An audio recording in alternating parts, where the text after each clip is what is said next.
तर बघा आज घराच्या कडेची साफसफाई चालू आहे आणि इथं का नाही त्या दिवशी एवढा मोठा साप निघाला आणि मग म्हणलं चला जरा आपण इथलं साफसफाई करून घ्यावी. ते इतका खिळगा आहे ना बोलायचं काम नाही.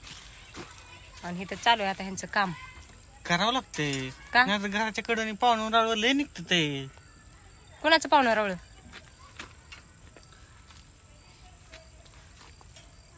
तुझ मी काय तुम्हाला नागिन बिगिन दिसते का ती मला भेटायला यायला? नाव मित्रांनो लगेचच कसा राग आला त्यामुळं मला वाटतच काय खरं आहे. मी नागिन पाहुणं रावळ म्हणा बघा. ती आमची घरातली एक फुसफुस करणारी नागी नाही.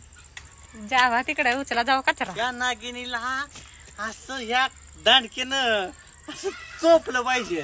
लवकर भेटलं मग जेवायला चोपल्यावर. मन तर चोपत नाही ना काय हा. करायचं. नाहीतर या दांडक्यानं चोपून काढला असत. असा फणा सडकला असता. फाना तिथं असलं ते दिवस गेला आता. पण काय करायचं आता. काठीनं मारलं तर मग पोटाला मिळायचंच नाही.